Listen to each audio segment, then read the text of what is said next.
그 이번 시간에는 데이터 모델링에서 가장 중요하다는 3대 요소 중에 하나인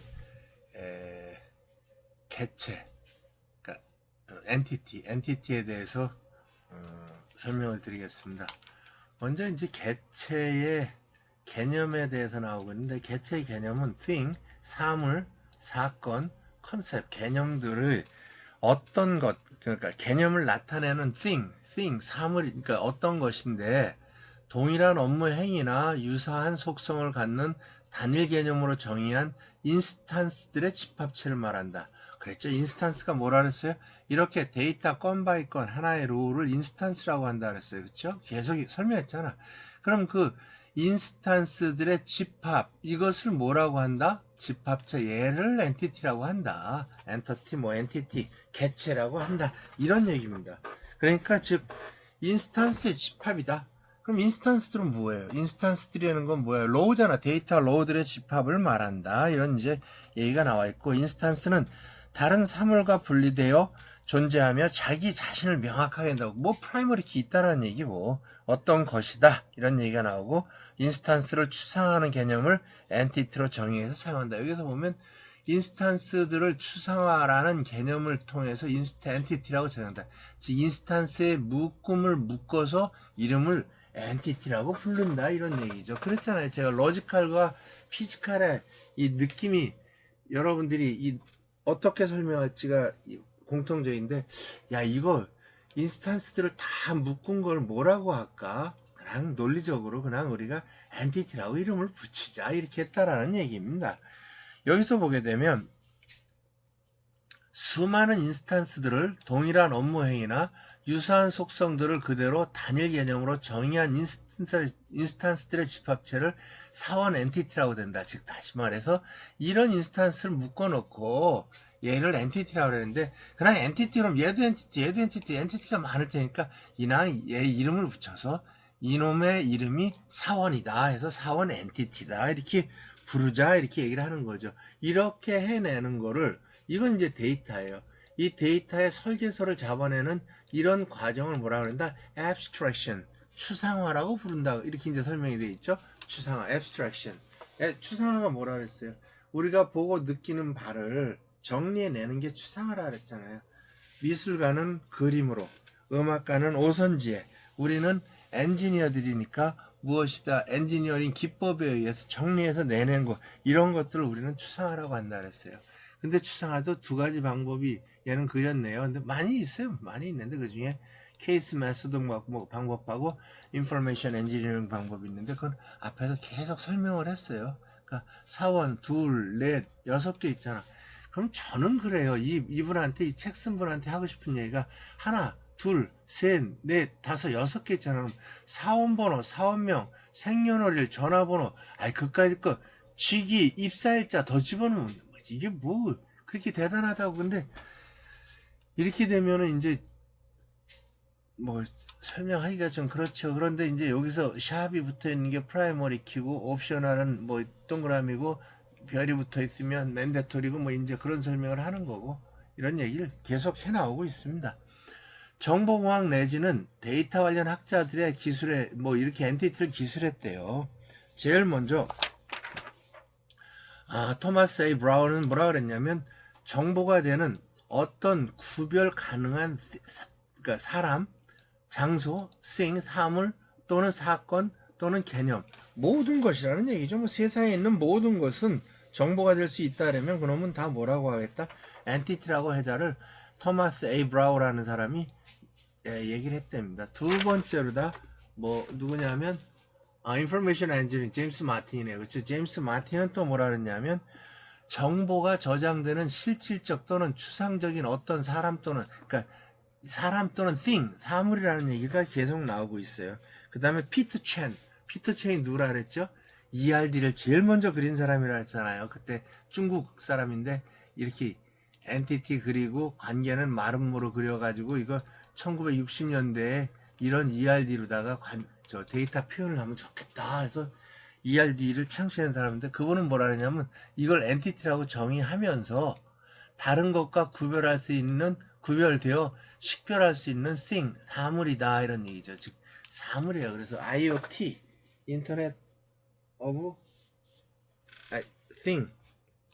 요새는 또 이제 인터넷 오브 everything 뭐 이렇게 나오는데 그 thing이 사물이라는 뜻이잖아요. 사물 인터넷. 그래서 우리가 사물 인터넷. 모든 것을 뭐 하겠다는 거야? 인터넷으로 묶어내겠다. IoT. 자, 다음에 그러니까 핑켄스타인 이 사람은 이제 독일 분인데 아주 유명한 이 실무가입니다. 실무. 데이터 모델링 실무가인데 향후 참조를 위해 저장되어야 할 데이터를 표현한 어떤 것이다. 어떤 것이라는 게 thing이잖아요. 그러니까 사물이다 이런 얘기고 CD데이터, 데이터베이스의 아버지라는 CJ데이터는 구별 가능한 오브젝트다. 이렇게 이제 오브젝트라는 말을 이 사람이 유일하게 썼는데 어쨌든 엔티티에 대한 정의는 많은 사람들이 익게 해냈답니다. 그리고 이제 중요한 건 뭐냐면 이제 엔티티를 분류를 해야 되는데 논리 데이터 모델링을 진행하면서 가장 어려운 점 중에 하나가 파악해야 할 업무에 대한 엔티티를 인식하고 표현하는 것이다. 이렇게 해서 이게 제일 어렵대요. 엔티티 만드는 게. 엔티티 만들면 거기 어트리뷰트 넣고 관계 잡으면 되니까. 다음에 그러면 이거를 분류를 하는데 엔티티의 분류는 세 가지가 있답니다. 뭐가 있냐면 이 사람은 유형, tangible, 활동, active, 개념, 컨셉 이 세 가지 유형의 엔티티가 있는데 여기에 간략하게 설명이 되어 있으니까 한번 봅시다. tangible entity라는 것은 물리적으로 존재하는 대상, 고객, 상품 또는 활동 엔티티라는 것은 어떤 사건에 관한 정보, 주문, 계약, 장비, 고장 뭐 이런 것들, 개념 컨셉추얼하게 잡히는 거, 관리할 정보가 있는 무형의 자산들, 그러니까 개념들, 계정 과목, 성격 이렇게 말하는데 저는 제 책에는 뭐 나중에 뭐 시간이 있으신 분들은 한번 보세요. 제가 말했던 카페.다음.net에 DBDB에 가보면 엔티티의 종류를 베이직 엔티티, 기본 엔티티라 했습니다. 이런 고객, 상품, 사원 이런 것들은 베이직 엔티티라 했습니다. 그래서 뭐 이 분류하는 사람들의 마음이기 때문에 이 책에서는 시험을 보기 위해서 이걸 용어를 배워두는 건 좋을 것 같아요. 유형 엔티티. 그 다음에 개념 엔티티가, 그러니까 나도 거기도 컨셉션 엔티티가 있어요. 개념적으로 잡혀야 되는 엔티티들이 있다. 이렇게 이제 설명을 하고 있는데 한번 읽어보세요. 나중에. 그러고 난 다음에 활동 및 개념 엔티티가 유형 엔티티보다 밝혀내기 조금 어렵다 이런 얘기인데 왜냐면 눈에 안 보이니까. 저는 컨셉추얼 엔티티, 개념 엔티티 이런 걸 잡았었어요. 뭘 잡았냐면 원단위표. 예를 들어서 원단위표 무엇인가 우리가 원유가 1000배럴이 들어가면 1400도로 가열했을 때에 휘발유가 몇 리터가 나온다. 이런 것들을 계산하는 공식을 경험에 의해서 만들어 놔야 되지 않습니까? 그런 것들도 다 뭐에 들어간다? 개념 엔티티에 들어간다. 뭐 이런 내용으로 설명한 내용이 있는데 한번 나중에 여러분들이 한번 참조 한번 해보시기 바랍니다. 이제 다음에 이번에는 엔티티를 분류하는데 모델 관점에서 분류하는데 이건 두 가지밖에 없대요. 얘는 독립 엔티티와 종속 엔티티.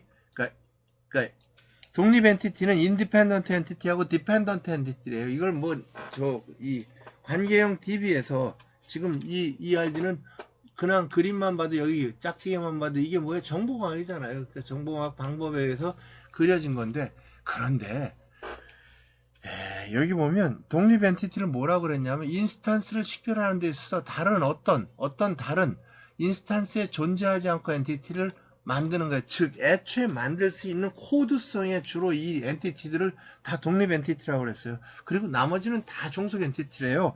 이 사람이 뭐라 그랬냐면 인스턴스를 식별하는 데 있어서 하나 또는 하나 이상의, 그러니까 뭐 하나 이상의 이게 다른 인스턴스를 존재하는데 엔티티로 종속 엔티티에는 특성 엔티티, 연관 엔티티, 서브 엔티티가 있대. 서브 타입 엔티티가. 그래놓고 특성 엔티티라는 것은 하나의 인스턴스에 여러 개 발생해서 속성의 그룹으로 다른 인스턴스에 의해 직접적으로 인식되지 않는 엔티티를 말한다. 연관 엔티티, 어소시에이트 엔티티는 두 개 이상의 연관된 다른 엔티티들로 식별자를 상속받는 엔티티, 다대다 관계를 해소할 때 발생한다 그랬는데 이걸 교차 엔티티라고 그러더라고요. 교차 개체. intersection entity라고도 합니다. intersection entity. 어쨌든 이 책에서는 associate entity라고 하니까.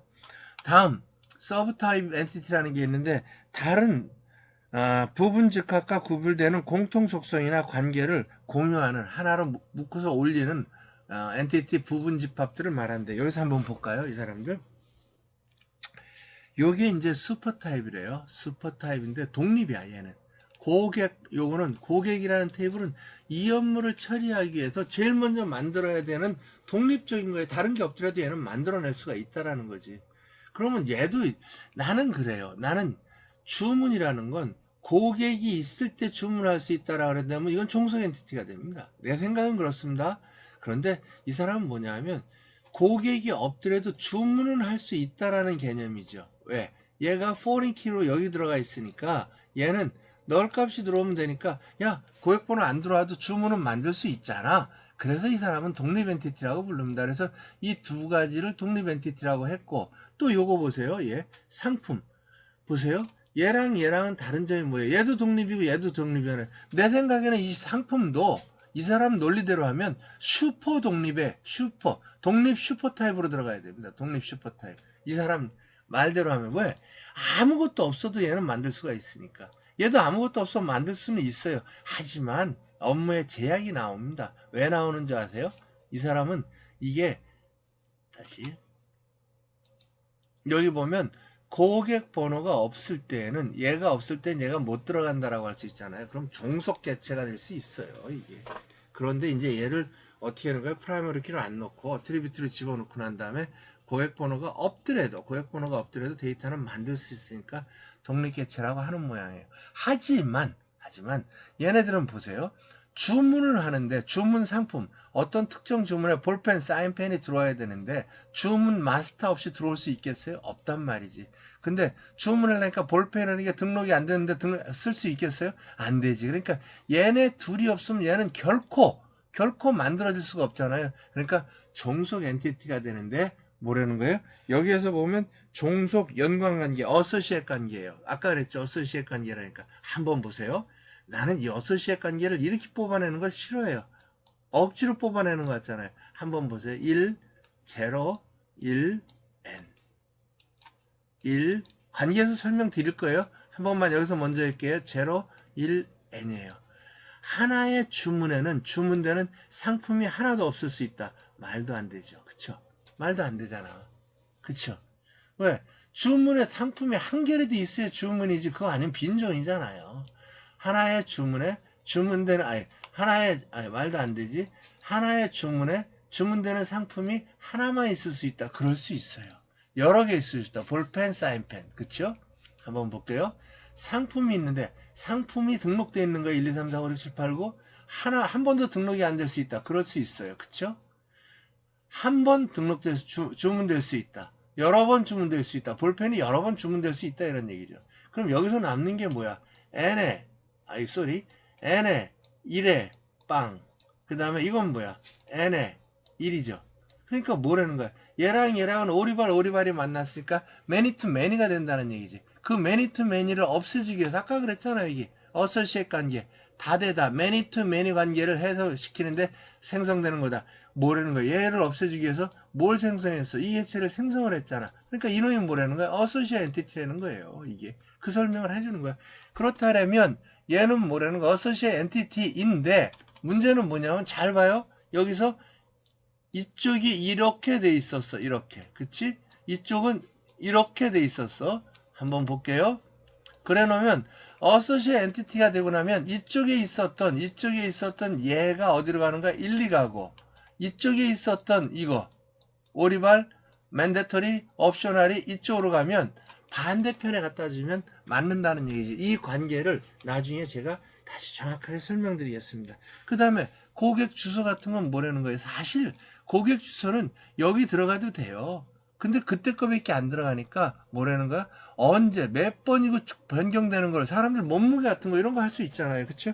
이런 것들을 종속 속성이라고 했고 종속 서브 타입이라고 만들어냈어요.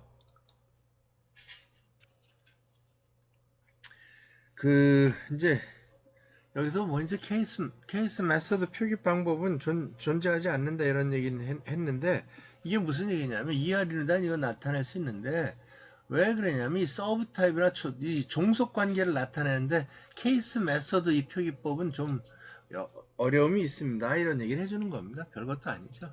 오케이. 그 다음에 발생 시점 엔티티를 분류한다. 다시 말해서 발생 시점 엔티티 분류. 여러 가지 여기까지 말한 게 뭐냐면 맨 처음에 말한 게 일반적 엔티티 분류, 모델 관점 엔티티 분류, 그 다음에 발생 시점 엔티티 분류 해가지고 있잖아요. 뭐라 하냐면 첫 번째는 뭐라는 거야? 업무 행위나 업무 행위 주체나 목적어가 되는 엔티티. 여기서는 키 엔티티라고 한다.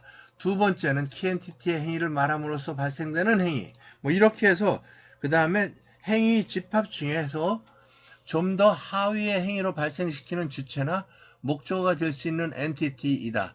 그리고 나머지 엔티티를 세 번째로 분류한다. 뭐 이렇게 해서 만들었어요.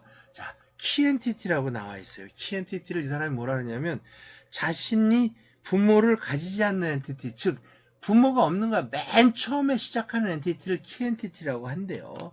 여기서 보게 되면 다른 엔티티의 도움을 받지 않더라도 얼마든지 어떤 엔티티를 새롭게 정의할 수 있는 집합을 말한다. 이렇게 말했어요. 사원 엔티티에서는 홍길동이라는 인스탄스를 아직 부서가 정해지지 않았더라도 사원으로 정의하는데 문제가 없다. 그런데 만일에 부서가 없으면 사원을 등록할 수 없다라면 사실은 사원 엔티티는 키 엔티티가 될 수 없어요. 그런데 어쨌든 이런 것들이라는 얘기죠. 그런데 그렇게 하기 위해서 우리는 무슨 짓을 하냐면 부서 디파트먼트 이제 부서의 디파트먼트 타입으로 그러니까 이 디펜던트 타입으로다가 정의해가지고 부서의 사원 개체는 부서를 속성으로 처리하는데 반드시 가져야 된다. 맨데터리를 해야 된다. 그렇게 되면 사실 사원은 키 엔티티가 안 되고 부서 엔티티는 사원보다도 먼저 만들 수가 있으니까 그놈은 완벽한 키 엔티티라고 할 수 있다. 이렇게 보는 거죠. 부서 엔티티가 관계를 정의할 때 반드시 부서를 갖도록 하는 규칙을 부여할 수 있지만 그렇다고 해서 부서가 직접적인 사원으로 태어나는 것은 태어나게 한 부모는 결코 아니다. 다시 말해 사원은 부서 없이도 태어날 수 있지만 부서가 결정되지 않으면 결코 탄생되지 않는다는 규칙을 부여할 수는 있다. 이렇게 이제 설명을 하고 있습니다. 두 번째 이 사람이 말하는 이 엔티티는 발생 시점 분류 엔티티는 메인 엔티티라는 거예요. 메인 엔티티. 메인 엔티티라는 건 이 사람이 뭐라 그러냐면 키 엔티티를 제외한 다른 모든 엔티티는 부모 엔티티를 가지고 있어야 태어날 수 있다. 여기서 키 엔티티를 제외한 엔티티 중에서 업무의 중심에 해당되는 엔티티를 메인 엔티티라고 하며 나머지를 액션 엔티티라고 한다. 즉, 키 엔티티, 메인 엔티티, 액션 엔티티를 이렇게 설명을 하고 있어요. 근데 제가 모르겠습니다. 제가 이렇게 나누는 이 책들을 뭐 어디서 봤는지 모르겠지만 저는 이 책에서 처음 봅니다. 보고 한번 시험을 봐야 되니까 한번 알아보세요. 다음에 액션 엔티티는 키 엔티티에 해당되는 것들로 다만 우리 눈에는 코드 정보로 보일 뿐이고 실제로 데이터 모델링에서 이러한 엔티티는 나중에 나타나는 경우도 많다. 즉 나중에 실제로 업무를 하면서 나타나는 경우도 많다 이런 얘기죠. 액션 엔티티는 수행된 업무를 담고 있으므로 중요도를 가지고 따진다면 물론 가장 중요하다고 할 수도 진짜 중요하지 않아. 엔티티가 어디 있어요? 메인도 중요하지.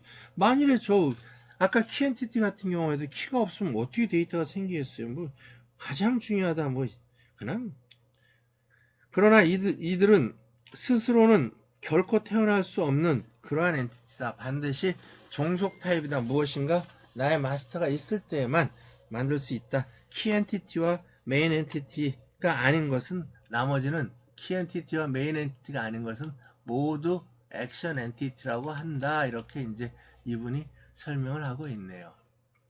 다음은 이제 엔티티 도출입니다. 엔티티 도출에 대해서 설명드리겠습니다. 뭐 엔티티 도출이라는 것은 여러분들이 쓰면 정보를 묶을 수 있는 단위를 묶어낸다, 이런 게 이제 엔티티 도출이라고 보시면 되는데, 여기서 보면 이분은 뭐 역공학을 기법으로 테이블을 수출하여 엔티티를 도출할 수 있다는데, 이건 기존에 시스템이 있는 경우에, 여기 보면 현행에 시스템이 있는 경우에 이제 그걸 할 수 있다, 이런 얘기고, 그렇지 않으면 여기서도 보게 되면 ISP, EAP, 전사적 아키텍처, EAP에서 생성된 자료 등을 통해서 엔티티를 도출할 수 있다 그랬습니다. 근데 뭐 사실 여러분들 그 시스템 분석 설계 배우면 아시겠지만, 어떤 일을 해야 된다 했을 때 거기서 파일을 정의하게 돼 있는데, 그 파일 하나가 엔티티다 이렇게 생각하면 쉽게 접근할 수 있어요. 너무 어려운 얘기는 아닙니다. 자, 현행 데이터로부터 엔티티를 도출한다, 이런 얘기는 뭐냐면, 현재 쓰고 있는 그 현행 그 사람들 데이터베이스를 정밀하게 분석해야 하는 이유는, 첫째, 현행 데이터가 그러니까 데이터베이스가 조직의 정보 요구 사항을 빠짐없이 정확하게 지원하고 있는지를 알기 위해서 그렇답니다. 그러면 이제 새로 만드는 시스템에서는 빠진 부분을 보완하고, 둘째, 현행 데이터베이스의 구조적인 문제점 및 해결 방안을 도출하기 위해서 이 조사를 한번 해야 된답니다. 셋째, 그러니까 목표 정보 요구 사항을 지원하기 위하여 논리 데이터 모델을 어떻게 생성할지를 결정하기 위해서 필요하답니다. 넷째, 현행 데이터베이스에서 목표 데이터베이스로 데이터 이행이 필요한 경우, 그러니까 이 마이그레이션, 원천 데이터를 파악하기 위해서 이런 짓을 한답니다. 리버스 엔지니어링을 한답니다. 원래 사실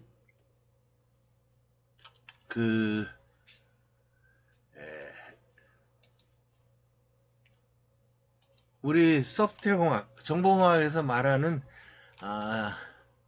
3RES라는 게 있습니다. 3RES. 3RES는 뭐냐면, R로 시작하는 세 가지가 중요한 요소가 있는 게 Re-engineering, Reverse Engineering, Restructuring, 이겁니다. 다시 말해서 이분이 얘기하는 역공학이라는 게, 여기 보세요. Reverse Engineering이라고 돼 있지 않습니까? 현재의 시스템이 있다라는 겁니다. Current 시스템. Current 시스템이 있는데, 얘를 분석을 해갖고 Current 상태의 모델을 만들어내겠다. 어떤 거예요? Current 상태 모델, CM. Current 모델을 만들어내는 일.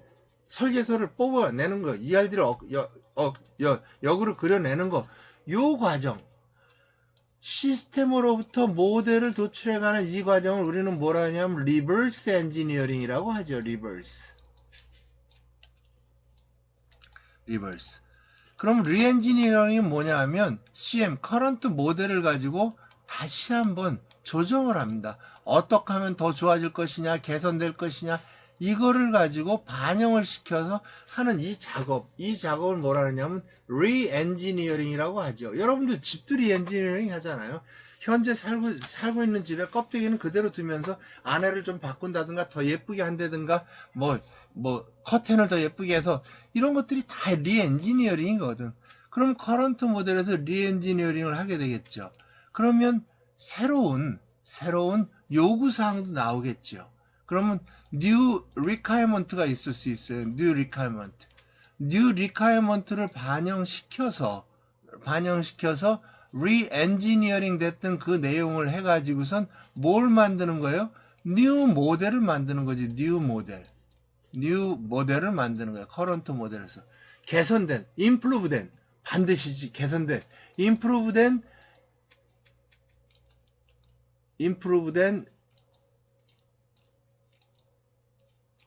이 new 모델을 만들죠. 요 과정을 뭐라 그래요? restructuring이라고 하죠. restructuring. 그래 놓고 나면, 그래서 여기 3RES가 뭐예요? reverse engineering, re-engineering, restructuring, 이걸 합해갖고 3RES라고 맥클라우라는 학자가 이런 theory를, 그러니까 이 이론을 내놨던 게 있습니다. 그런데 거기에서 뭐라는 거예요? 개선된, 새로운 요구사항이 완전히 반영된 뭐가 나오는 거야? 뉴 시스템이 나오는 거죠. 뉴 시스템. 이 뉴 시스템이 나오는 과정이니까 이건 뉴 모델에서 시스템이 나오니까 이거 포워드 엔지니어링이에요. 이게 우리가 말하는 일반적인 포워드 엔지니어링이 되는 거죠. 그래서 리버스 엔지니어링, 리엔지니어링, 리스트럭처링, 포워드 엔지니어링 해서 뉴 시스템을 만드는데 이분이 말하는 리버스 엔지니어링 지금 여기를 말하는 거예요. 기존을 잘 분석을 해가지고 이것을 우리가 이 새로운 시스템의 엔티티를 잘 도출하자 이런 얘기죠. 여기서 한번 볼게요. 여기서 이 그림을 보면 현 시스템 역공학 물리데이터 상세와 문제점 개선하는데 여기에서 가는 거예요. 여기 뭐가 나오는 거야? 여기가 바로 데이터 표준화래요. 이건 데이터 표준화라는 건 뭐냐면 기존 시스템을 가지고선 기존에 있던 시스템 현행 시스템으로서 그러니까 표준을 좀 만들어내 가지고 얘를 기반으로 논리 데이터 모델링을 하자 이거예요. 여기 통합이라는 단어가 들어가 있는데 이거 왜 통합을 왜 썼는지 모르겠어. 어쨌든 간에 기존의 거랑 같이 한다 해서 통합이라는지 모르겠지만 어쨌든 요 과정이 논리 데이터 모델링이에요. 그리고 난 다음에 여기서 이쪽으로 가서 내려갔잖아요. 내려갔는데 여기 보면 데이터 이행이라고 되어 있는 거야. 이행은 뭐라는 거야? 왜? 현재 있는 데이터인데 논리 모델 만들어서 물리 모델 만들어서 데이터베이스 새로 만들었으니까 기존에서 갖고 올 수 있는 데이터는 갖고 와야 된다. 이게 마이그레이션이지. 데이터 마이그레이션. 여기 네 번째 아까 그랬잖아. 데이터 이행. 이게 이 부분에 해당되는 거예요. 지금 이 사람은 이렇게 하는 것은 역공학의 절차다 이렇게 말했는데 리버스 엔지니어링을 설명하는 거예요. 그래서 현 시스템을 가지고 거기서 표준화도 만들어내고 이렇게 이제 정리를 한 다음에 기존 시스템하고 새로운 요구사항을 반영해서 리스트럭처링을 한다 해서 로지컬 모델을 만들고 이 로지컬 모델 가지고 물리 모델을 만든 다음에 그 물리 모델로 데이터베이스 만들면 기존에 있던 데이터는 갖다 쓸 수 있는 건 갖다 써야 되지 않느냐. 이러한 과정을 우리는 뭐라고 하자? 데이터 모델링에서의 역공학 절차다. 이거 역공학 아닙니다. 역공학은 시스템 전체 소프트웨어에 대해서 할 수도 있고 프로세스에 대해서도 할 수 있어요. 이 역공학은 무슨 역공학이야? 데이터에 관련된 데이터베이스 역공학 절차입니다. 데이터에 대해서. 그러니까 역공학, 리버스 엔지니어링에 대해서 말씀을 드리고 논리 데이터 모델링의 핵심은 속성이 갖는 모든 업무 규칙을 빠짐없이 정확하게 파악하는 것이라고 강조했다 이렇게 썼습니다. 실제 맞는 얘기입니다. 결국에는 뭐야? 논리 데이터 모델링은 사용자들이 요구하는 모든 요구사항이 다 반영될 수 있었으면 하는 게 이분들이 그러니까 데이터가 반영되도록 해야 된다라는 게 데이터 모델링의 방향이고 목표다 이런 얘기죠. 여기서 데이터베이스 관리 시스템에 접근하여 딕셔너리 저번에 설명했죠. 데이터 딕셔너리 메타데이터 들어가 있는 거부터 정보를 읽어서 현행 물리 데이터 모델을 상세하게 파악하고 문제점 및 개선 방향을 정리한다. 이렇게 이제 정의를 했어요. 그래 놓고 이제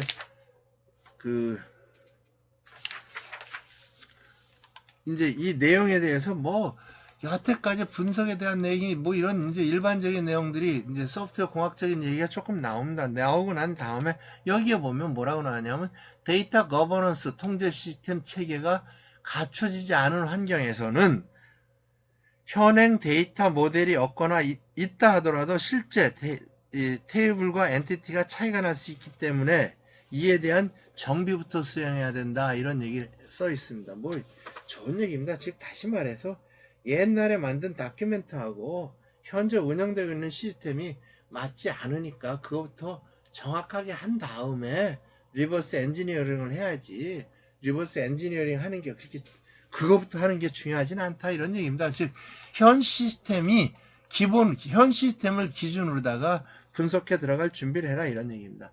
여기서 데이터베이스 관리 시스템 DBMS에 접근하여 딕셔너리로부터 정보를 읽어서 데이터 모델을 만들어낼 수도 있다. 이걸 요새 케이스 툴들은 다 이런 기능들을 갖고 있어요. 리버스 엔지니어링 해버리면 바로 나오는 거죠.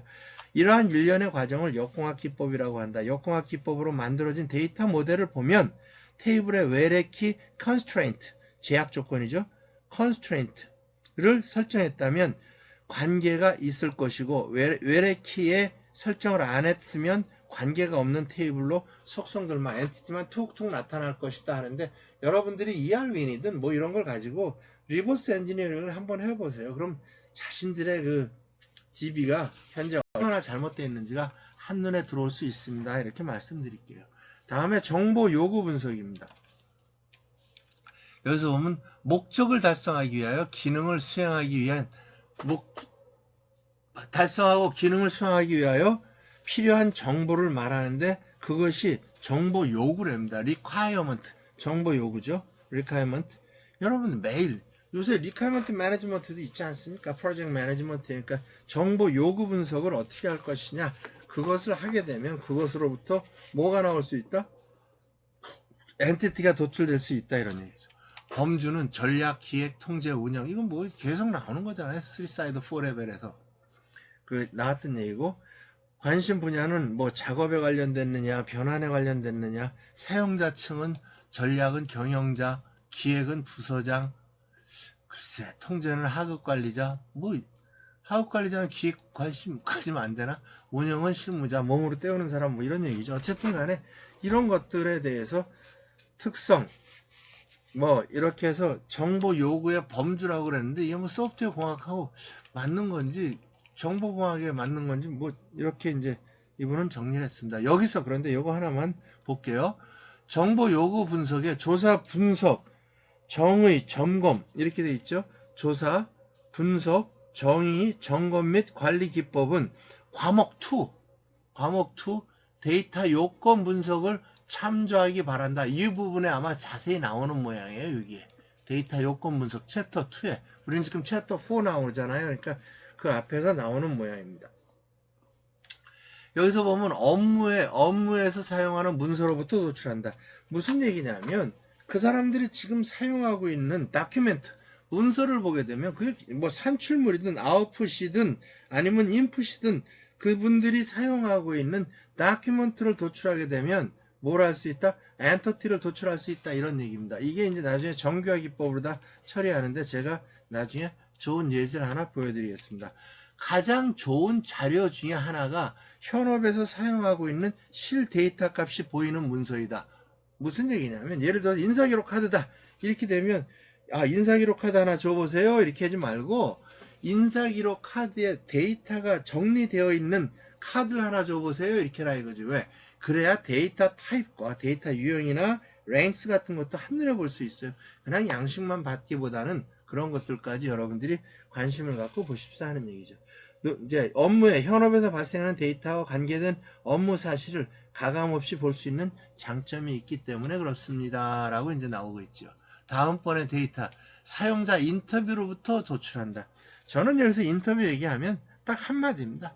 동사는 관계로 갈 수 있고 명사는 개체 또는 어트리뷰트가 된다. 이렇게 설명드리겠습니다. 제가 나중에 사례를 하나 보여드리겠습니다. 이 논리 모델 끝나고 바로 하나 보여드릴게요. 인터뷰는 프로젝트의 전 기간에 걸쳐서 수행하는 논리 데이터 모델링의 전부라고 해도 과언이 아닌 방법이다. 데이터 모델러는 처음부터 끝까지 업무를 현업 업무 전문가와 인터뷰를 통해서 명확하게 이해해야만 좋은 모델을 만들 수 있다. 좋은 얘기죠. 업무를 알아야 좋은 모델이 된다 이런 얘기죠. 여기 보면 현업 업무 전문가는 논리 데이터 모델링의 목적, 수행 방법, 수행 역할 등을 이해하고 논리 모델링 과정에 참여하여 업무 규칙을 설명하는 곳은 생각보다 많지 않다. 이렇게 된 데에는 여러 가지 원인이 있겠지만 좀 옛날에 좀 잘못 만들지 않았느냐 이런 얘기가 좀 나오고 통상 그러니까 프로젝트에 1년 관련돼서 참여하는데 제일 먼저 업무 아키텍처, 비즈니스 아키텍처, 응용 아키텍처, 어플리케이션 아키텍처죠. 응용 아키텍처. 그 다음에 영역에는 많은 인원이 참여하지만 우리가 데이터 아키텍처는 좀 무시하는 게, 그러니까 무시한다는 것보다 사실 무시보다는 아는 사람이 없어 그런 거 아닌지 모르겠어요. 어쨌든 데이터 아키텍처 영역은 두 개 영역에 비해 상대적으로 매우 적은 인원이 투입되는 것이 현실이다. 이건 뭐 이분 생각이니까. 요새는 안 그렇습니다. 데이터 아키텍처 되게 중요하게 생각하는 기관들이 많아요. 오히려 데이터 품질 관리 쪽하고 데이터, 그러니까 퀄리티 매니지먼트, 표준화 이런 거를 다 반영한다면 일반 어플리케이션 짜는 것보다도 데이터 그러니까 아키텍처링 이쪽에 사람들이, 엔지니어들이 오히려 많이 투입되는 경우도 종종 있습니다. 두 개에 비해 인원이 투입되는 것이 현실이다 그랬는데 이건 조금 요새는 좀 안 맞는 것 같아요. 어쨌든 간에. 그 다음에 아키텍처 모델로부터 도출될 수 있다. 엔티티가. 여기 보면 그건 뭐라는 거예요? ISP. 계속 말했잖아. 전략정보 시스템이나 EAP에서 나와줬던 내용을 가지고 그걸 가지고 엔티티를 도출할 수 있습니다. 이런 얘기가 나오고 업무를 수행하는 프로세스로부터 도출할 수 있습니다. 이런 얘기가 또 나와요. 다시 말해서 얘네가 말하기를 뭐라 그러냐면 아키텍처 모델로부터 업무를 수행하는 모델로부터는 업무 프로세스로 잘 정의된 목적을 달성하기 위하여 업무 입력 요소를 받아 업무 산출 요소로 변환시키는 것이 일련의 작업 활동의 집합이다. 즉 다시 말하는 건 뭐냐면 그러니까 프로세스라는 것은 무엇인가 입력을 받아서 처리를 한 다음에 그것을 아웃풋으로 뽑아내는 것이다 그러는 거죠. 그래서 우리 옛날에 소프트웨어 공학 이전의 시절에 시스템 분석 설계에서 인풋 프로세스 아웃풋이 우리 프로세스, 이게 뭐라는 거예요? 분석 기법 중에 하나였댔어요. 무엇이 입력돼서 어떤 처리를 해서 무슨 결과가 나오느냐, 이걸 하게 되면 입력 자료는 무엇이고 출력 자료는 무엇이고 그 안에서 해야 되는 일은 무엇인데 얘는 프로세스고 뭐 이런 거 이제 배웠던 적이 있어요. anyway 그 얘기를 하는 거예요. 그 다음에 여러 가지 방법으로 주문 접수를 받더라도 주문 접수라는 프로세스는 현실 세계 일련의 주문 접수라는 작업 활동을 추상화한 그 조직이 무슨 일을 한다는 것을 나타내는 것이다. 요 what을 도출하는 게 중요하다라는 말을 하는 거죠. 이 what을 도출하게 되면 엔티티가 나온다 이런 얘기죠. 그렇다 그래서 보통 서적에서는 프로세스를 how로 정의하고 프로세스는 how가 아니라 조직에 있어서 무슨 일을 한다는 what이라는 것이다. 이렇게 되는 거죠. 뭐냐면 다시 말해서 이 데이터 관점에서 본다면 how보다는 무엇을 해야 된다라는 것을 도출하는 것이 여러분들이 엔티티를 도출하기에 유리하다 이런 말씀을 이렇게 어렵게 써놨어요. 이게 ISP에 나오는 얘기입니다. 정보전략기획론에서 나오는 얘기입니다. 프로세스는 데이터를 입력, 수정, 삭제, 조회할 수 있는 업무 단위를 프로세스라고 한다. 이러한 이유로 프로세스를 유심히 살펴보면 정보가 관리되는 어떤 구별 가능한 인스탄스 사건, 개념이 떠오른다는 것이다. 그것을 도출하자 이런 얘기죠. 끝으로 엔티티 도출하는 데 있어서 분류 기법을 이용하자 이렇게 되어 있습니다. 분류 기법을. 근데 조금 다소 여기는 좀 죄송한 얘기인데 좀 철학적인 얘기가 많아요. 첫 번째 보세요. 첫 번째 뭐라 그랬냐면 실전을 경험할 수 있는 기회는 별로 많지 않다. 즉 다시 말해서 모델링 배울 수 있는 곳은 많아도 실전 일할 수 있는 데가 많지 않느냐. 그래놓고 난 다음에 쭉 내려가다가 이렇게 해다 논어에 학이 시습지 불역열호라고 했다. 때는 배우고 때로 익히면 그 또한 기쁘지 않은 거 맞죠? 이런 얘기 있어요. 학이 쉽지. 논어의 그 수많은 이 챕터 중에서 제1편이 학이편인데 그 학이편의 제1편의 제1절 제 앞에 나오는 게 학이 쉽지 불역열호. 그 다음에 두 번째가 유붕 자원 박내 불역 낳고, 세 번째가 인불 지 불엄 불역 군자호. 다시 말해서 하기 쉽지 불역녀로 다시 또한 배우고 익히니 즐겁지 아니한가. 유붕 자원 박내 불역 낳고 친구가 있어서 먼 곳에서 찾아오니 기쁘지 아니한가. 인불 지 불언 불역 군자호.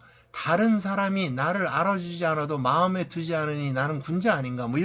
이런 이제 귀절이 있는 거로 알고 있어요. 제가 논어를 되게 좋아해요. 그래서 아는데 어쨌든 이런 이제 철학적인 얘기가 나오는데 이런 이유는 뭐냐면 니네가 엔티티를 잘못 잡는 이유는 여기 뭐라고 나오냐면 업무에 대한 경험 내지는 이해도가 부족이라고 할 수 있다. 그러니까 이것을 커버하기 위해서 공부 열심히 해라. 열심히 해서 만들어라. 이런 이제 철학적인 얘기가 좀 나와주고 있고 세 번째는 여기 세 번째에 나오잖아요. 이제 두 번째가 이거고 세 번째는 이해관계자의 집합이론과 1차 이거 정규화 때 써온 거야 돼요. 집합이론과 1차수로 논리에 근거한 그 관계형 모델 이론을 이해 부족이다. 즉 다시 말해서 앞에 제가 간단하게 설명을 했었어요. 릴레이션 알지브라에 대해서 유니온, 셋 이론 해가지고 카테시안 프라다 이런 것들이 왜 생기는지 너무 간단하게 설명했지만 그 이론을 알잖아요. 아, 테이블을 릴레이션을 왜 이렇게 나눠야 되는구나. 이걸 어떻게 조인하기 위해서 이것들을 알아볼 수 있는 방법이 틀림없이 그 안에 있습니다. 그러니까 여러분들이 조금 귀찮더라도 그런 부분들을 좀 관심 있게 좀 봐주셨으면 하는 거죠. 근데 그런 것들을 안 해요. 안 하고 있다가 있는데 업무를 알고 여기 보세요. 업무를 알고 있는 사람과 논리 데이터 모델링이라는 회의 과정을 거쳐서 데이터 모델을 만들어 가야 한다. 즉 계속 얘기하잖아. 업무를 알고 있는 사람보다 데이터 모델을 잘 만들 사람은 없다. 우리는 그냥 그 사람들 말 듣고 규칙에 맞춰서 만들어주는 것 뿐이다. 그러려면 어떻게 하면 될까? 내가 그 업무를 알면 진짜 다 이제 그 북치고 장구치고를 할 수 있잖아요. 그런 이제 좀 좋은 예제가 될 수 있다 이런 얘기죠. 여기서 이해관계자들에 대한 교육을 통하여 이해관계자들이 논리 데이터 모델링 중에 자신의 역할이 무엇인지를 알 수 있도록 준비하는 것이 매우 중요하다. 저는 옛날에 이 데이터 모델링 교육할 때 우리 모르겠습니다. 만일에 제가 이 말씀을 드렸는데 이 글을 쓴 사람이 뭐 나한테 컴플레인을 해도 할 수는 없지만 이런 얘기를 한 적이 있어요. 저는요 가서 그 사람들 만나는 것보다 현업 담당자들을 만나서 그 사람들을 먼저 교육을 시키는 걸 중요하게 생각합니다. 그 사람들이 전산하는 사람들보다 ERD를 더 잘 그립니다. 왜? 자기 업무를 알고 있기 때문에요. 이런 말씀을 꼭 드렸습니다. 저는 데이터 모델링 교육할 때마다 이런 얘기를 했는데 이분은 이제 그거를 이렇게 조금 돌려서 썼네요. 이해관계자들에서 자신의 역할이 무엇인지를 알 수 있도록 준비하는 것이 매우 중요하다 이렇게 했는데 제 이론에 대해서는 30년 동안 해온 얘기이기 때문에 자신 있게 말할 수 있습니다. 똑같은 얘기입니다. 절대로 현업의 이 데이터 이해관계자 스테이크홀더들의 도움을 안 받아갖고 데이터 모델링을 완벽하게 할 수 없습니다. 이런 얘기를 이렇게 계속 지속적으로 해나가고 있는 것입니다. 다음에 엔티티 검증입니다. 모든 엔티티는 1, 여기 보세요. 여기 엔티티는 1, 데이터 모델의 구현 주체인 조직의 업무를 수행하는 데 있어서 필요한 의미 있는 정보를 나타내야 한다. 쓸데없는 거 만들지 마라 이런 얘기고 2. 하나하나의 특정 사례가 아닌 유일한 사례들을 대표하는 집합체이다. 즉 인스탄스는 유니크 해야 된다 이런 얘기죠. 3. 인스탄스가 갖는 속성들에 대한 결정된 단일 개념을 나타내야 된다. 즉 다시 말해서 예를 들어서 이름 필드에는 이름들만 계속 들어가야지 요거 이름 모르는데 여기 아마 그냥 이름 모를 때는 뭐 홍길동이라고 집어넣자 아니다 1, 2, 3, 4, 5 집어넣자 이렇게 해서는 안 된다 이거. 즉 하나의 결정된 단일 개념이 나타나야 되고 네 번째 엔티티 내 인스턴스의 출현을 구분할 수 있는 능력을 제공해야 하며 마지막으로 정규화 규칙 여기서 노멀라이제이션 규칙을 완전히 지켜야 된다 이렇게 해서 앞에 설명했잖아요. 정규화는 5차 정규화 보이스카 노멀 폼 포함해서 5차 정규화가 있는데 우리 이 교재에서는 3차 정규화까지 하겠습니다. 이렇게 얘기를 하고 있어요. 1차 정규화 Eliminating Repeating Groups 2차 정규화 Eliminating Non-Free Dependency 어디에? Whole Primary Key 세 번째 Transitive Eliminating Transitive Dependency 이 세 가지만 외우면 정규화는 끝나는 거거든요. 나중에 제가 설명드리겠습니다. 조직의 업무를 수행하는데 필요한 정보를 나타내야 된다. 요거죠. 1번에 대해서. 거기에 대해서 좀 디테일하게 나가죠. 조직의 업무 수행에 필요 있는 정보는 업무 목적에 따라 범위도 달라진다. 행정안전부, 항공회사, 뭐 손해보험회사, 다양한 조직의 고객 엔티티의 행정안전부가 고객이 어디 있어? 행정안전부는 국민이지. 국민. 좀 고객 그래 그 사람 좋은 얘기지. 국민을 고객으로 생각해준다는 고맙죠. 우리는 시래기 취급하니까 문제죠, 우리나라가. 근데 어쨌든 항공회사 고객 맞죠. 손해보험회사 고객 번호가 프라이머리 키고. 그런데 요 안에 보세요. 서브 타입들이 뭐가 나왔어. 요런 거 그리기가 좋다는 거야. 이 사람들은 그러니까 이 케이스 메소드 기법은 요렇게 요거 부분 집합들로 고객 구분 코드가 1일 때는 이거, 2일 때는 이거, 3일 때는 이거, 4일 때는 이거, 뭐 이런 식으로 나누기가 좋다. 이렇게 엔티티들을 구현해 나갈 수 있다 하고 그림을 그려줬어요. 그 다음 그림 볼게요. 특정 사례가 아닌 유사 사례들에 대한 그러니까 집합체다. 즉 다시 말해서 거래처. 예를 들어서 여기서 보세요. 엔티티란 업무와 관련된 현실 세계의 모든 인스탄스들의 집합체이다. 인스탄스의 집합체라는 말 계속 했잖아. 인스탄스. 예를 들어서 어떤 게 있을 수 있을까? 고객이 있어요. 고객에 남자 고객, 여자 고객이 있을 수 있고 뭐 나눌 수 있잖아. 그게. 그런데 업무 내용이 뭐예요?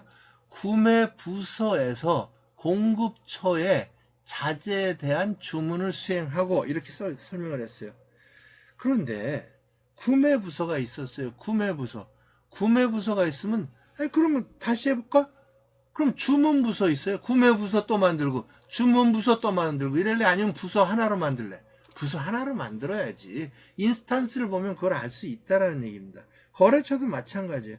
국내 거래처, 해외 거래처, 국내 거래처 만들고 해외 거래처 만들고 뭐 이런 식으로 만들지 말고 거래처 하나로 만들어서 그 안에서 국내 거래처는 사업자 등록번호가 있는데 뭐 예를 들어서 해외 거래처는 뭐가 다른 게 있더라 그러면 그건 뭐 일반화 관계로 뭐 데이터를 갖든지 종속 관계로 거래처에 대한 일반적인 내용은 여기 들어가고 국내 거래처에 대한 이 서브 타입 그 다음에 해외 거래처에 대한 서브 엔티티를 이런 식으로 만들든지 이렇게 만드는 게 훨씬 좋지 않겠습니까? 이렇게 이제 이 사람은 지금 설명을 하고 있는 거죠.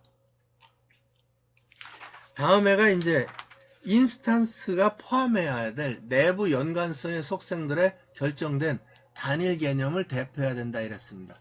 이게 케이스 메소드 방법으로 그렸는데 이거는 파티 행위의 주체별로 다 이제 나눴다는 얘기인데 어쨌든 간에 뭐 이렇게 해서 이게 다시 말해서 여기서 중요한 건 그거예요. 결정된 단일 개념을 대표해야 된다. 즉 엔티티는 단일 개념을 해야 된다. 보니까 이 사람 있잖아요. 이렇게 설명을 하고 있어. 다른 거 있잖아. 사람과 조직을 일반화하여 통합된 인스탄스 집합인 파티 그 다음에 사람과 조직을 일반화하지 않는 non-party 모델이 있다. 이게 non-party 모델이 이렇게 나간다는 거야. 그리고 파티 모델은 이런 식으로 나가는데 일반화하여 통합된 모델이 있다. 다시 말해서 무슨 얘기냐면 파티 스타일로 만드니까 파티 넘버, 파티 네임은 누구든지 다 갖고 있어 얘네들이. 그래놓고 난 다음에 요게 person, 개인적인 거, 조직적인 거. 개인도 엠플로이냐, 밴더냐, 서플라이어냐, 카스터머에 따라서 이렇게 나눠지잖아. 이 안에 가면 각자들에 맞는 것들이 들어있지 않느냐. 이런 식으로 엔티티 도출도 가능하고 여기서 만드는 하나, 둘, 셋, 넷, 다섯, 여섯 개가 있잖아. 엠플로이, 카스터머, 밴더, 서플라이어, 디스트리뷰터, 브로커, 인터내셔널 오가니제이션, 엑스터널 오가니제이션. 얘네들은 어디서 나왔나? 뭐 어쨌든 간에 이런 식으로다가 자기 이 영역별로다가 이 non-party 개념으로 엔티티화 시킬 수도 있다. 이렇게 이제 이 사람은 얘기를 하고 있는 거죠. 이것도 맞고 이것도 맞습니다. 둘 다 맞는데 어느 게 더 좋느냐? 데이터량에 따라 달라지겠지만 저 같으면 이렇게 설계를 할 것 같아요.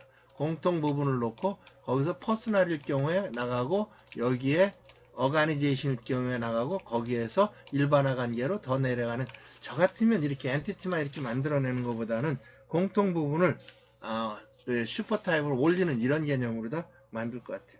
다음번에 끝으로 엔티티는 내부 연관성이 끝은 아니지. 엔티티는 내부 연관성이 있는 속성에 의해 결정된 단일 개념을 대표해야 된다. 여기서 단일 개념을 대표해야 된다 그랬어요. 사원이 있잖아, 사원. 고객이 있잖아. 고객도 개인 고객이 있고 임의 고객이 있고 사업자 고객, 법인 고객이 있나 봐요. 사업자 고객이 있나 봐.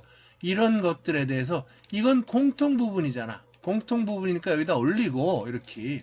그 다음에 각각에 따라서 이러한 방법으로 엔티티를 만들어가는 단일 개념을 포함해야 된다. 만일에 여기도 성별이 있고 여기도 성별이 있고 여기도 성별이 있다면 여기다 성별을 여기다 올리면 돼요. 이게 이런 식으로 다 뭐냐면 단일 개념을 대표화해서 엔티티화 시켜야 된다. 이런 내용을 좀 쓰고 있고요. 라에 대해서 엔티티 내 인스탄스 출현을 구별할 수 있는 능력을 제공해야 된다. 이제 조금 철학적이 돼가네요. 자, 엔티티는 인스탄스를 구별할 수 있는 능력을 제공해야 된다. 엔티티를 구별할 수 있는 능력을 그 모델러는 갖고 있어야 된다. 여기에서 즉 식별이란 여기 인스탄스를 구별할 수 있는 능력, 즉 식별이란 여러분들이 얘기하고 있는 사물이나 사람 알고 있는 것이냐, 우리가 알고 있는 뭐 이런 음악가들이나 유일한 것이냐, 뭐 베토벤 영화 예를 들어서 베토벤이라고 했는데 주연 배우의 이름이 베토벤이 동물이 나온다. 베토벤이 사람, 이런 게 이게 무슨 의미가 있는지 모르겠지만 어쨌든 이런 것들이 뭐냐면 인스탄스를 보고 아이덴티파이어 이 식별자를 도출해내 가지고선 엔티티를 만들어낼 수 있는 능력을 가져야 된다. 이런 얘기고, 여기서 보게 되면 식별자를 구성하는 1년에 1번 속성값이 반드시 있어야 하고, 2번 이 값들이 유일해야 되며, 3번 속성이 최소한의 개수로 이루어져야 된다. 이게 계속 말했잖아요. 유니크 인덱스는, 그러니까 이 프라이머리 인덱스는 유니크해야 되고 유니크해야 되잖아. 반드시 must be exist and 반드시 있어야 되고 유일해야 되면 유니크, not null, short, simple 이런 얘기를 계속 해줬잖아요. 이런 것들이 돼야지만 무결성을 지킬 수 있다. 그렇지 않으면 무결성이 깨질 수 있다. 뭐 이런 얘기가 이제 좀 나와주는데, 아주 여러분들이 뭐냐면 아이덴티파이어 식별자를 도출할 수 있으면 쉽게 엔티티를 도출할 수 있겠다. 이런 얘기죠. 그 다음에 끝으로 정규화 규칙을 만족해야 된다. 노멀라이제이션, 정규화 규칙을 만족해야 되는데 이건 뒷부분에 아주 디테일하게 나옵니다. 이상현상, 애노말리를 제거하기 위하여 데이터의 중복을 없애야 하기 때문에 중복 데이터가 없어져 저장 공간의 효율을 가져오는 것 또한 당연한 일이다. 다음에 이제 엔티티 정의사항이라 그래갖고 이제 다큐멘트예요. 쉽게 말하면 엔티티를 만들었으면 거기에 대해서 내용을 왜 만들었는지를 한번 정리 한번 해보자. 이걸 이렇게 써놨네요. 엔티티 이름이 있어야 되겠고, 엔티티 데스크립션 설명, 엔티티 클래시피케이션, 현재 발생 건수. 이거는 이제 왜 만드냐면 데이터 얼마나 데이터가 많은데 데이터 건수를 얼마나 몇 개로 볼 것이냐, 이게 나중에 물리 모델일 때도 필요해요. 사실은 이게 그러면 디스크 공간을 얼마나 확보할 수 있는 건지, 발생 건수의 변화는 어떻게 되는지, authority 권한은 이 입력 수정 삭제에 대한 권한은 어떻게 되는지, 그 다음에 어떤 게 식별자인지, 그 다음에 foreign key인지, 식별자 외에 속성은 뭐가 있는지, 이거에 대해서 쭉 설명을 해줍니다. 이 뒷부분은 이 내용에 대해서 엔티티 이름은 어떻게 만들어라, 이런 것들을 여기 있잖아. 명명 규칙을 준수해야 된다. 포함하는 속성들의 엔티티명을 부여한다. 이런 이제 내용들을 써놓고, 자, 엔티티명, 지켜야 할 명명 규칙. 엔티티명은 현실 세계의 인스탄스 및 정보를 대표하도록 해야 된다. 즉, 누구든지 보면 알아볼 수 있게 해줘라. 그 다음에 두 번째, 엔티티명 자체로 의미를 표현할 수 있게 해야 된다.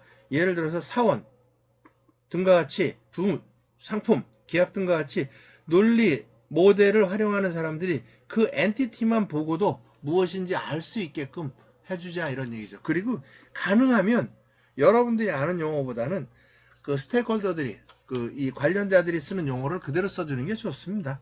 그 다음에 물리적인 사항에 개념화한 논리적 사물을 반영하도록 한다. 물리적인 사항의 개념은 이게 뭐냐면 구매 주문서에 현실 세계에 구매 주문에서 발생하는 하나의 물리적인 인스턴스를 구매 주문서에 구매 주문 개체인 고객, 대상인 상품 등이 포함되어 있다. 즉 다시 말해서 뭐냐면 서류를 하나 봤더니 그 안에는 하나만 있는 게 아니라 고객 내용도 있고 상품 내용도 있고 여러 개 있다는 거 아니냐. 그렇다면 물리적인 표현을 피하고 순수한 구매 주문 사항만 표현할 수 있게끔 논리 모델을 만들어가라. 말은 쉽죠. 되게 어렵습니다. 그 다음에 최소한의 어휘를 사용해서 만들어라. 문제 이렇게 만들지 말.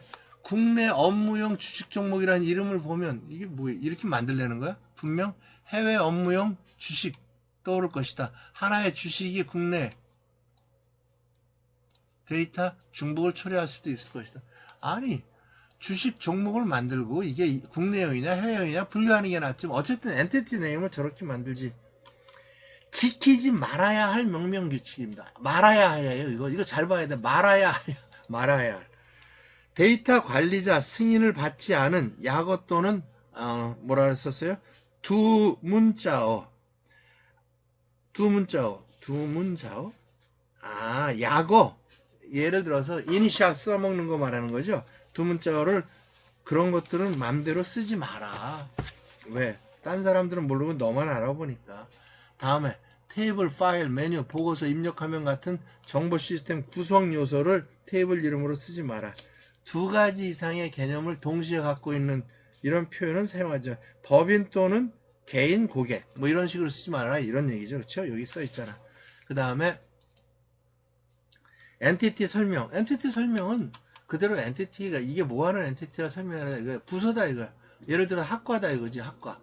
우리 학교인 경우에 학교다 그럼. 숭실대학교가 설립한 이래로 존재했던 모든 학과의 정보를 관리하는 엔티티다. 뭐 이런 이제 설명을 해라 이거지. 예를 들어서 무엇이며 업무에 이 엔티티가 왜 중요한지 엔티티의 스코프에 대해서 그러니까 기술하는 것이 중요하겠다 이런 얘기죠. 왜 만들었는지 네가 왜 태어났는지 이걸 설명해 주라 이거죠. 엔티티의 분류라는 건 뭐예요? 업무를 좀 더 잘 이해하기 위한 개념이다 하는 것을 기억했으면 한다. 이렇게 나와 있어요. 발생 건수, 저장 공간 얘기가 좀 나오고요. 저장 건수도 발생 건수도 그거예요. 현재 발생 건수는 뭐냐 하면 최초 발생 건수를 말하는 거예요. 최초 발생 건수. 지금 현재 데이터 건수. 예를 들어서 우리가 고객이 500만 명이다. 500만 명인데 매달 10만 명씩 늘어난다. 뭐 이런 식으로 돼서 발생 건수의 변화를 보면 우리 이제 데이터가 얼마나 늘어날 것이고 성능을 어떻게 고려해야 될 것이고 이런 것들은 물리 모델에서 써야 되고 그 다음에 애초에 이거 이제 예측을 해가지고선 주게 되면 개발자들이 쉽게 사용할 수 있지 않겠나 이런 말씀을 드리는 거죠. 다음에 권한, 어설리티지 뭐. 첫째는 엔티티 속성, 관계의 모든 그 구성 요소들 생성 또는 변경하는 것에 대한 권한을 말한다. 둘째는 엔티티의 데이터의 입력, 수정, 삭제. 즉, 이 사람은 뭐라는 거야? 이 위는 구조에 관련돼서 DDL에 관련돼서 권한이 따로 관리할 수 있고 DML, 그러니까 사용에 대해서 구조를 관리하는 권한과 데이터 사용에 관한 권한을 두 가지를 나눠서 설명을 하죠. 그 다음에 식별자 속성, 식별자가 있으면은 뭐 어떤 식별자를 왜 만들었는지, 포린키가 있으면 그 식별자는 어디서 이 상속을 받아오는지 이런 것들을 봤으면 좋겠다 이런 얘기고, 식별자 이외의 속성들은 그냥 이제 제대로 집어넣고 나머지는 이제 그냥 어트리뷰트니까 속성이니까 속성 집어넣고 결국에 나중에 가면 이놈은 속성 정의서를 또 쓰게 돼요. 거기서 정리하면 되니까 그거 그냥 쓰면 되겠다 이런 말씀을 드릴게요. 다음에는 이제 엔티티 일반화입니다. 일반화는 참 이게 이 책하고 좀 제가 다르게 설명할 수도 있는데 어쨌든 이 책을 기준으로 공부를 하세요. 왜? 시험 볼 때는 이 책에 있는 대로 채점을 할 테니까. 자, 일반화의 정의. 일반화는 현실 세계의 사물, 사건을 단순화하여 수상화 기법 또는 중 하나로 엔티티의 부분 집합, 여기 봐봐요. 부분 집합을 정의하는 것이다 그랬어요. 부분 집합, subset.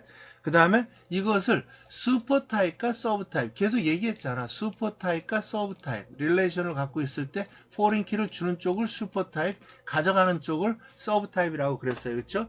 엔티티를 이용해서 데이터 구조를 명령하는 데 사용되는 모델링 언어의 대부분을 차지하며 엔티티 간의 제한된 관계만을 허용함으로써 업무 규칙을 명확하게 한다. 여기서 보면 슈퍼 타입과 서브 타입에 대해서 설명을 했네요. 슈퍼 타입, 일반화 계층의 가장 상위에 있는 거. 일반화 계층의 서브 타입, 다른 부분 집합과 구분되며 공통의 속성이나 관계에 공유되어 있는 것. 이런 얘기죠. 보세요. 수표, 계좌, 저축계좌, 여신계좌. 근데 이게 다 계좌로 볼 수 있거든. 왜? 계좌번호, 계좌일자는 똑같거든. 계좌 잔액까지는. 그렇다면 요건 공통으로 올리고 이렇게 뭐라는 거야? 수표에 대해서, 저축에 대해서, 여신에 대해서 각각의 필요한 것만 이렇게 따로 가져가자. 그럼 요걸 우리 전에 앞에서 뭐라고 배운다 그랬어요? 이걸 부분집합, 서브셋이라고 부른다 그랬잖아. 이렇게 가는 과정을 뭐라고 한다? 이렇게 하는 것을 일반화 과정이라고 한다. 이거를 케이스 메서드 방법으로는 이렇게 표현했고, 이거는 정보공학 방법에서 이렇게 했는데, 요거를 뭐라 하느냐면 그러니까 정보공학에서는 익스클루지브 엔드라고 해요. 얘를 전에 제가 한번 지적한 적 있죠. 여기에 보면 개설일자, 계좌, 잔액까지는 들어있어요. 개설일자. 그런데 계좌 구분 코드라는 걸 하나 만들었죠. 요게 뭐라는 거야? 계좌 구분 코드가 1일 때는 1, 2가고 2일 때는 1, 2가고 3일 때는 1, 2가고 이렇게라는 얘기죠. 요게 정확한 표현입니다. 요게 사실 옆에다 써줘야 돼. 계좌 구분 코드라고 이렇게 써줘야 되는데, 정보공학 방법도 이거를 이렇게 해주면 일반화 관계로 간다라고, 그러니까 케이스 메서드 방법이나 정보화 방법이나 이렇게 돼 있는 걸 이렇게 풀어서, 각각을 풀어서 쓰는 이 방법을 뭐라고 하냐면 스페셜라이제이션, 그러니까 이 특성화 과정이라고 하죠. 특성화 시키는 건 이렇게 하는 거고, 일반화 시키는 건 이렇게 하는 거다라고 두 가지를 아시면 되겠습니다. 일반화의 특성은 먼저, 슈퍼 타입은 2개 이상의 독립적인 서브 타입으로 구성된다, 이런 얘기가 나와 있고, 슈퍼 타입은 각 서브 타입들의 공통적인 속성들을 관계를 가진다. 그 위에 관계 갖는다, 이렇게 나와 있고, 그 다음에 서브 타입은 자신의 속성이나 독립적인 관계를 가진다. 다음에 끝으로 자신의 속성이나 관계를 가지지 않는 서브 타입은 존재할 수 있으나, 이런 경우 일반적인 속성으로 처리하는 것이 좋다. 일반 속성으로 다 테이블화 시켜라, 그런 얘기예요. 쉽게 말하면. 예를 들어서 이렇게 볼게요. 사원이 나왔어요. 사원이 나왔는데, 여기 보면 얘가 뭐를 기준으로 다 여기를 나눌까? 사원명, 직위코드가 1일 경우에는 1, 2가고 2일 경우에 1, 2가고, 여기가 얘는 직위코드가 사장, 전무 이렇게 가나 보죠? 그럼 직위코드라는 건 나 같으면 이렇게 안 만들지. 직위코드는 이렇게 만들어서 일대 매니 관계로다 이렇게 주겠죠. 그렇죠? 이렇게 줘가지고 직위코드가 뭐로 왔었어야 돼? FK로 와야지. 이게 왜 이게 일반화로 가야 되는, 설명을 해야 되는데 이걸 써야 되는지 모르겠어요. 사장이 갖고 있는 내용이 다르다든가 전무가 갖고 있는 게, 그러면 과장이 갖고 있는 게 달라야지. 총무과 과장이 다르고 경리과 과장이 다르고 구매과 과장이 다르면 이게 무슨 의미가 있냐고. 그럴 바에는 여기에 일대 있을 수도 있고 없을 수도 있는 이 관계로다 하나 더 붙이는 게 훨씬 더 유리하지. 일반화 관계로 뺀 이유는 모르겠어요. 이분이 설명하려고 하는 의도는 이런 건 일반화 관계로 이렇게 구분해서 뺄 수 있다라는 거, 이건 장점은 이해하겠지만 저는 잘 이해 못합니다, 솔직히. 자, 다음에 케이스 방법의 특징은 이제 이렇게 해서 하나가 있고 서브 타입으로 빼낼 수 있다라는 건 계속 설명했어요. 이건 이제 누가 만들었는지는 모르겠지만 수학 공식으로 슈퍼 타입 A는 서브 타입 이거와 이거 두 개를 합한 것까지 포함한다라는 얘기지, 얘가 같다라는 뜻은 아닌데, 어쨌든 요 안에도 있잖아요, 사실은. 그쵸? 그러니까 이렇게 이제 표현을 했다, 이런 얘기죠. 그래 놓고 난 다음에 여기 보면 익스클루지브, 인클루지브, 베타적인, 내가 아까 그랬잖아요. 아까 요거는 익스클루지브, 요거는 맞췄었네, 여기다. 익스클루지브 엔드고, 요 X자가 안에 없잖아요. 지금 얘가 까맣게 나와서 그런데, 이거 아마 프린트 할 때 잘못 찍었나봐요. 띵 누르고선, 이렇게 화면 스캔 떠가지고 있다 짓을 했나 본데, 어쨌든 간에, 여기 보면 이게 원래는 요렇게 생겼어요. 얘랑 똑같이 생겼는데, 요렇게 생기고 요 안에가, 요 X가 없어. 그게 이제 인클루지브라 그래요. 인클루지브. 포함적 관계. 다시 말해서 익스클루지브와 인클루지브의 차이점은 뭐냐면 사용 유형 코드가 1일 때 정규직일 때는 1, 2가고 계약직으로는 1, 2가라야. 그런데 얘는 두 군데에 한 군데만 존재하지 양쪽에 존재할 수가 없어. 이게 베타적인 관계야. 그럼 연예인이라고 볼게요. 연예인 코드가 1이야. 1일 때는 탤런트야. 2일 때는 가수야. 3일 때는 영화배우야. 그런데 4일 때에는 탤런트면서 가수야. 5일 때는 탤런트면서 가수이면서 영화배우야. 뭐 이런 식으로다. 여기에 두 번 나올 수도 있고 안 나올 수도 있는 이런 관계들을 나타내는 것들을 뭐라고 하냐면 exclusive and or라고 하는데, 이거를 익스클루지브 관계, 이거를 인클루지브 관계라고 따로따로 말한다. 이거를 베타적인 관계냐 아니면 포함적 관계냐라고 하는데, 이거를 and와 or 관계로 이렇게 여러분들이 일반화 관계를 표현해가는 이 방법이 있습니다 라고 말씀을 드릴게요. 일반화의 시점에 대해서 설명드릴게요. 일반화의 시점에 대해서는 하나의 똑같은, 이거랑 똑같은 거예요. 고객이 있는데 고객에서 이렇게 찢어 내려갔는데 공통적인 속성은 커먼으로 빼내고 나머지들을 속성화를 명확히 시켜라. 익스클루지브든, 이건 지금 이제 익스클루지브죠. 이렇게 해서 나눠내는 게 어떻게 했느냐. 이게 더 훨씬 좋다는 거예요. 왜 그러냐면 법인 고객의 결혼기념일이 들어올 수 있어요? 없잖아. 없는데 여기서 이거에서 법인, 개인 하면 공간의 낭비가 될 것이고 자기한테 필요한 것들만 이렇게 가져갈 수 있게끔만 한다면, 보세요.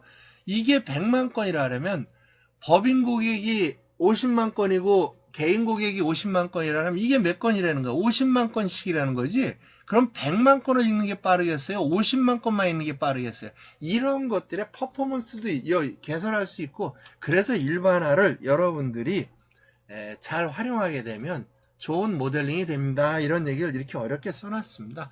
인스탄스가 공통적인 관계 집합을 가질 때 관계를 명확하게 한다. 즉 다시 말해서 이쪽에서 무슨 얘기야? 이쪽에서 프라이머리 키가 오고 프라이머리 키가 왔어. 이 두 개 프라이머리 키를 합해서도 PK가 안 되니까 평가 일자라는 걸 하나 뒀어요.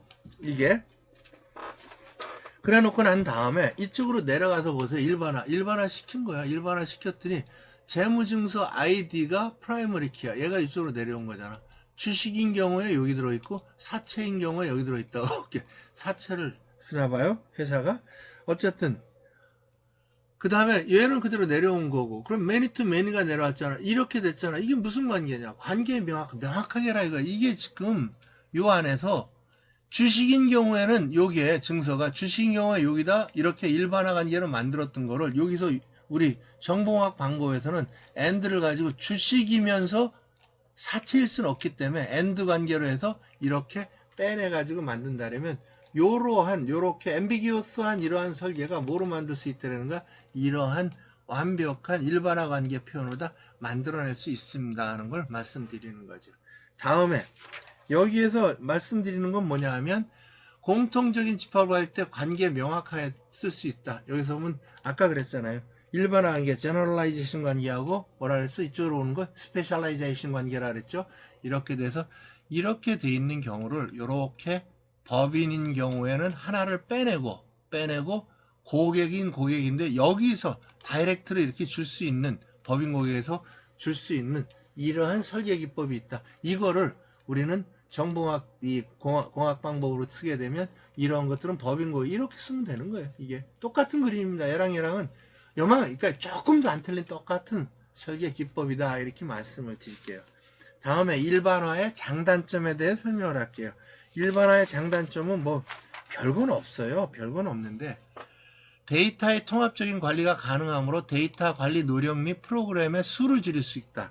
수효가 아니라 프로그램의 숫자를 줄일 수가 있고 효과적이 쓸 수가 있고 통합을 통하여 데이터의 복잡성이 증가하여 데이터의 무결성이 약화될 수 있으니 좀 더 세밀하다. 즉 다시 말해서 일반화하면 중복의 개념에 가깝기 때문에 그런 부분에서 단점이 생길 수도 있다 해서 장점은 일반화. 요거는 내가 볼 때 나 같으면 시험에 그러니까 아까 그랬잖아. 이걸 꼭 기억해야 돼요. 이렇게 하는 걸 일반화 관계라고 하는 거고 일반화 관계로 가야 될 것들을 이렇게 표현하는 걸 뭐라 해서 스페셜라이제이션 관계라고 그랬잖아요. 그걸 설명하는 거야. 스페셜라이제이션하고 일반화 관계를 설명하는데 장점은 데이터가 통합되어 있어 조회가 간단하다. 한 개의 프로그램으로 여러 개의 업무를 처리할 수 있다. 동일한 종류의 업무 추가 시 최소한의 변경으로 가능하다. 전체적인 업무 로직에 대해서 신속하게 반영할 수 있다. 단점은 뭐야? 공통적이지 않은 속성이 많은 경우 효과가 반감된다. 오히려 일반화 테이블이 더 커질 수 있다 그런 얘기죠. 여러 업무의 데이터가 서로 섞여 있어 내용을 정확하게 파악하기 어렵다. 그러니까 이 하나하나 업무에 맞게끔 만드는 게 더 중요하다 이런 얘기죠. 모든 업무를 이해하는 원인만이 데이터 관리를 수행할 수 있다. 특정 업무에만 관련된 데이터 변경이 있는 경우 타 업무에 영향을 미치게 된다. 잘못 처리할 수 있다 이런 얘기죠. 그 다음에 일반화 상세화 관계는 업무에 대해서 명확한 파악이 가능하다. 그건 당연하지. 각각을 테이블화 했으니까. 데이터의 추가나 변경이 자유롭고 프로그램이 용이하다. 프로그램이 용이하지요. 각각을 짜니까. 근데 늘어나겠지. 장애나 에러에 대한 파급 효과가 작다. 데이터 구조가 명확하며 업무 파악이나 인계를 신속하게 할 수 있다. 단점으로는 엔티티가 늘어난다. 당연하죠. 데이터 간의 불일치를 처리할 수 있고 정보 도출이 많다. 동일한 로직도 그러니까 프로그램이 늘어난다. 비효율적이다. 이런 얘기를 써놨네. 여기 뭐 그래놓고 뭐 ERWin이라는 도구하고 DA 샵에 대해서 조금 설명했는데 한번 읽어보세요. 그거는 뭐 제가 저거 할 건 아니니까.